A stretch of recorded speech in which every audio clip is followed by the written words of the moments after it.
Alright, let's dive into some transfer gossip that's got the Scottish football world buzzing. But before we get into the nitty-gritty, let me just say, this window is shaping up to be a real game changer for both Celtic and Rangers. Personally, I think what makes this really interesting is how both clubs are targeting wingers, but the stories behind these moves are wildly different. It's not just about the players. It's about the strategy, the ambition, and the potential ripple effects across the league. So, let's start with Celtic. They've reportedly thrown down a hefty offer of around €11 million for Oviedo's Egyptian winger, Haissem Hassan. Now, what many people don't realise is that this isn't just a random splash of cash.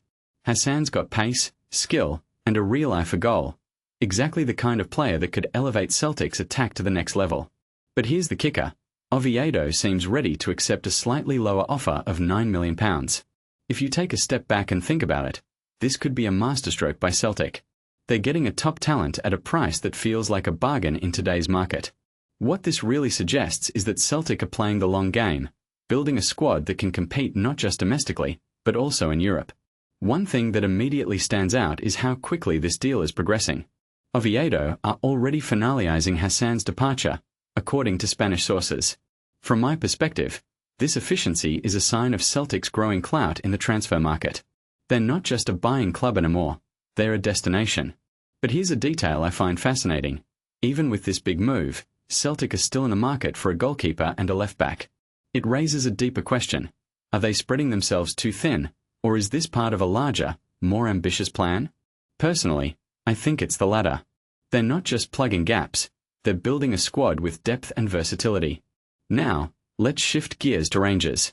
They've made a £6 million bid for PSV Eindhoven's Couhaib Driouech, another 24-year-old winger. On paper, this feels like a solid move.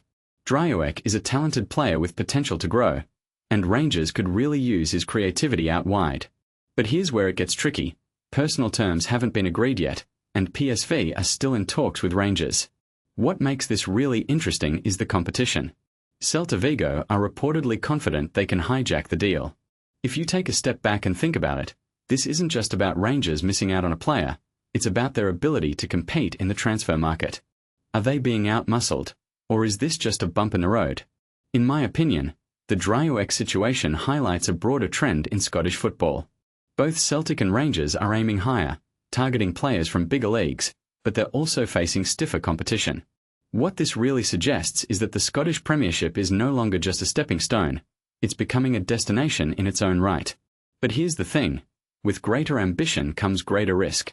If Rangers lose out on Driouech, it could be a setback, but it also shows they're willing to aim high.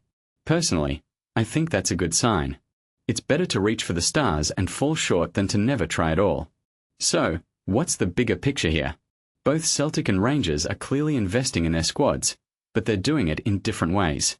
Celtic seem to be taking a more calculated approach, securing deals quickly and efficiently, while Rangers are facing more hurdles. But here's the thing, neither approach is inherently better. It's all about execution.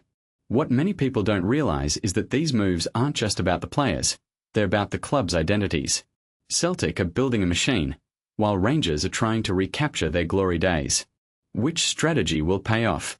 Only time will tell. As we wrap up, I'm left with one big question. How will these moves shape the upcoming season? Will Hassan and Driouech, if he signs, become the game changers their clubs are hoping for? Or will they be just another couple of names in the transfer gossip columns? Personally, I think this is just the beginning. The Scottish Premiership is on the brink of something exciting, and these transfers are just the tip of the iceberg. What do you think? Let me know in the comments below. I'd love to hear your take on all this.